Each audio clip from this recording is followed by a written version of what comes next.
আসসালামু আলাইকুম ভিউয়ার্স, কেমন আছেন সবাই? আশা করছি আল্লাহর রহমতে সবাই ভালো আছেন, সুস্থ আছেন। আমিও আলহামদুলিল্লাহ ভালো আছি।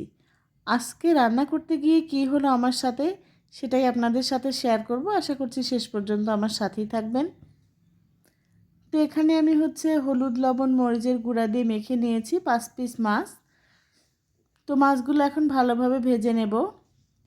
তো এর মধ্যেই আমার মেয়ে পরীক্ষা দিয়ে বাসায় চলে আসে, আর আসার পরে বলছিল যে মাছ ভাজি দিয়ে ভাত খাবে। তো আমিও ভাবলাম যে মাছটা ভাজি করেই খাই তাহলে। তো মাছটা যখন ভাজি করব, তো আমি তো মাছ রান্না করার জন্য আগে থেকে আলু সেদ্ধ করে বেছে নিয়েছিলাম।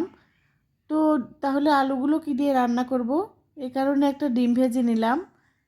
একটা ডিম দিয়ে আমি আলুগুলো রান্না করব, আর মাছগুলো মুচমুচে করে ভেজে নিয়েছি।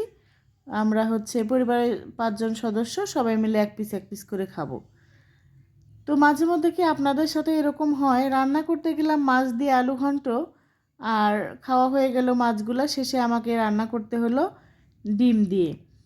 তো তখন আর ইচ্ছা করছিল না, তাই একটা ডিমই ভেজে তুলে নিয়েছি। আর তারপরে আলু সেদ্ধ করে রেখেছিলাম আগে থেকে, তারপরে আলুটা ভালোভাবে কষিয়ে নিয়ে ঝোলের পানি দিয়ে তারপরে ডিমটা দিয়ে রান্না করে নিলাম।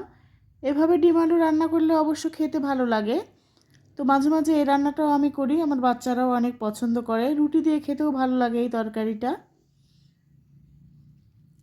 তো কার কার সাথে এরকম হয়, রান্না করতে গেলে একরকম হয়ে যায় আর এক রকম। তো আমার সাথেই তো আজকে এরকম হয়ে গেছে। আমি মাছ দিয়ে আলু ঘন্ট রান্না করব, পরে আমাকে ডিম দিয়ে রান্না করতে হলো, আর সবাই মিলে আমরা মাছের ভাজি খেলাম। তো আমার রান্নাটা কেমন হয়েছে অবশ্যই কমেন্টে জানাবেন।